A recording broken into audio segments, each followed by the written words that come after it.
আসসালামু আলাইকুম। সংবাদে আপনাদের সবাইকে স্বাগত জানাচ্ছি। আমি ফিরোজ তোহা। শুরুতেই আরবে কেবলস সংবাদ শিরোনাম। বাংলাদেশের সর্বশেষ গুরুত্বপূর্ণ আপডেট সংবাদে আপনাকে স্বাগত। শুরুতেই সংবাদ শিরোনাম, পরে বিস্তারিত। শুরুতেই জানাবো আলোচিত জুলাই অভ্যুত্থানের ঘোষণাপত্রের খসড়ায় যা আছে। সুশাসন এবং সুষ্ঠু নির্বাচন এবং ফ্যাসিবাদী ব্যবস্থার পুনরাবৃত্তি রোধ নিশ্চিত করার জন্য অন্তর্বর্তীকালীন সরকার প্রয়োজনীয় সংস্কার সম্পন্ন করার অভিপ্রায় ব্যক্ত করা হয়েছে আলোচিত জুলাই অভ্যুত্থান ঘোষণাপত্রের খসড়ায়। এরপর জানাবো নরসিংদীতে অবৈধভাবে বালু উত্তোলন, ইউএনওকে গুলি করে হত্যা চেষ্টা। নরসিংদীর রায়পুরায় মেঘনা নদীতে অবৈধভাবে বালু উত্তোলন করছিলেন একদল লোক। খবর পেয়ে সেখানে উপস্থিত হন উপজেলা নির্বাহী কর্মকর্তার নেতৃত্বে ভ্রাম্যমাণ আদালত। এ সময় ইউএনওকে লক্ষ্য করে গুলি ছুটতে থাকে বালু খেকোরা। জড়িত আওয়ামী লীগের নেতাকর্মী হলেও বিএনপির নাম ভাঙিয়ে সব করছে বলে অভিযোগ উঠেছে। আজ বৃহস্পতিবার দুপুর 1:30টার দিকে উপজেলার চরমধুয়া এলাকার মেঘনা নদীতে এই ঘটনা ঘটে। বিষয়টি নিশ্চিত করেছেন রায়পুরা উপজেলা নির্বাহী কর্মকর্তা ইউএনও মোহাম্মদ মাসুদ রানা। এদিকে বামপন্থীদের উপর হামলার প্রতিবাদে ছাত্রদলের বিক্ষোভ। মতিঝিল এনসিটিভির সামনে বুধবার হামলাকে কেন্দ্র করে স্বরাষ্ট্র মন্ত্রণালয় অভিমুখে যাওয়ার সময় হাইকোর্ট মাজার এলাকায় বামপন্থী ছাত্র সংগঠনগুলোর উপর পুলিশের হামলার প্রতিবাদে বিক্ষোভ মিছিল করেছে ছাত্রদল ঢাকা বিশ্ববিদ্যালয় শাখা।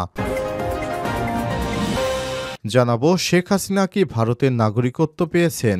সাবেক প্রধানমন্ত্রী শেখ হাসিনা ভারতের নাগরিকত্ব নিয়েছেন কিনা সে নিয়ে কোনো তথ্য জানা নেই। তবে অনেকেই বলছেন শেখ হাসিনা নাকি ভারতের নাগরিকত্ব পেয়েছে। এ বিষয়ে গুরুত্বপূর্ণ সংবাদ জানাবো, সঙ্গেই থাকুন। এদিকে 1000 কোটি টাকার তেল, চিনি এবং ডাল কেনার সিদ্ধান্ত। নতুন করে দুই দেশ থেকে 1 লক্ষ টন চাল কেনার সিদ্ধান্ত নিয়েছে সরকার। এর মধ্যে পাকিস্তান থেকেই জিটুজু ভিত্তিতে 50,000 টন আতপ চাল এবং ভারত থেকে 50,000 টন বাসমতি চাল কেনা হবে। এবং সর্বশেষ জানাবো আমাদের লক্ষ্য আল্লাহর জমিনে খেলাফত প্রতিষ্ঠা করা, বললেন মামুনুল হক। বাংলাদেশ খেলাফতে মজলিসের আমির শাইখুল হাদিস আল্লামা মামুনুল হক বলেছেন, বাংলাদেশ খেলাফত মজলিসের প্রকৃত লক্ষ্য আল্লাহর জমিনে খেলাফত প্রতিষ্ঠা করা। এর জন্য গণ আন্দোলনের কোনো বিকল্প নেই। প্রিয় দর্শক, এতক্ষণ শুনছিলেন সংবাদ শিরোনাম, এবারে বিস্তারিত। তবে তার আগে বন্ধুরা অনুরোধ থাকবে সংবাদটিতে একটি লাইক দিন। এই চ্যানেলে আপনি নতুন হয়ে থাকলে আমাদের সংবাদটি দেখতে দেখতে চ্যানেলটি সাবস্ক্রাইব করে রাখুন। কমেন্ট করে আপনার মূল্যবান মতামত জানিয়ে দিন আপনি বিশ্বের কোন দেশ থেকে বা বাংলাদেশের কোন স্থান থেকে আমাদের সংবাদটি দেখছেন এবং শুনছেন। এবারে বিস্তারিত। আলোচিত জুলাই অভ্যুত্থানের ঘোষণাপত্রের খসড়ায় যা আছে।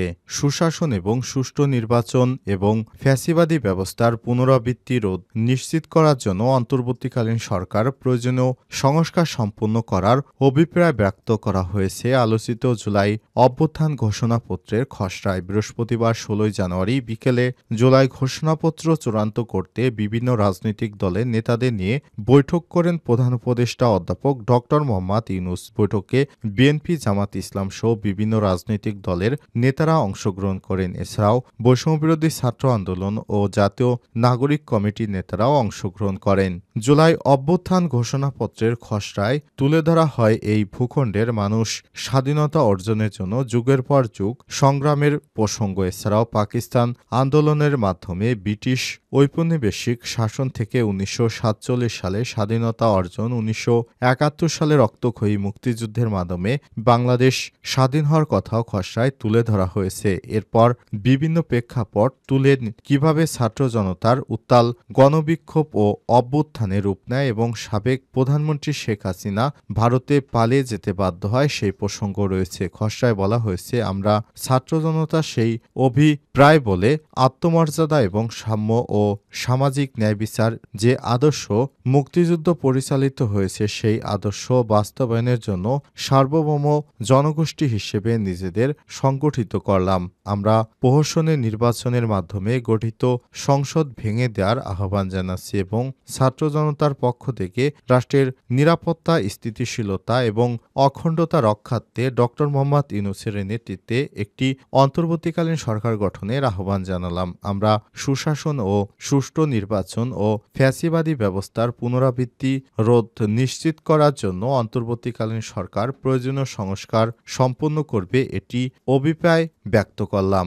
এতে আরও বলা হয়েছে, আমরা ফ্যাসিবাদ ও স্বৈরশাসক লালন করার দলিল 1972 সালের সংবিধান সংশোধন বা প্রয়োজনে বাতিল করার অভিপ্রায় ব্যক্ত করলাম। আমরা জুলাই অভ্যুত্থানকালে ফ্যাসিস্ট আওয়ামী লীগ সরকার কর্তৃক সংগঠিত গণহত্যা ও মানবতা বিরোধী অপরাধ, রাষ্ট্রের সম্পত্তি লুটপাটের অপরাধগুলোর উপযুক্ত বিচার করা হবে, এই অভিপ্রায় ব্যক্ত করলাম। খসড়ায় আরও বলা হয়েছে, আমরা এই ঘোষণা করলাম 1972 এর ১/১১ কালে রাজনৈতিক বন্দোবস্তের পরিবর্তন ঘটানোর জন্য আমাদের একটি নতুন জনতন্ত্র রিপাবলিক প্রয়োজন বা রাষ্ট্রের সব ধরনের নিপীড়ন, শোষণ ও বৈষম্যের অবসান ঘটাতে এবং আমাদের দেশের তরুণ সমাজের প্রত্যাশাকে ধারণ করতে পারবে। আমরা এই অভিপ্রায় ব্যক্ত করলাম, এই ঘোষণাপত্রকে উপযুক্ত রাষ্ট্রীয় এবং সাংবিধানিক স্বীকৃতি দিতে হবে। নরসিংদীতে অবৈধভাবে বালু উত্তোলন, ইউএনওকে গুলি করে হত্যা চেষ্টা। নরসিংদী রায়পুরায় মেঘনা নদীতে অবৈধভাবে বালু উত্তোলন করছিলেন একদল আওয়ামী লীগের লোক। খবর পেয়ে সেখানে উপস্থিত হন উপজেলা নির্বাহী কর্মকর্তা। এর নেতৃত্বে ভ্রাম্যমাণ আদালতের সময় ইউএনওকে লক্ষ্য করে গুলি ছুটতে থাকে বালু খেকোরা।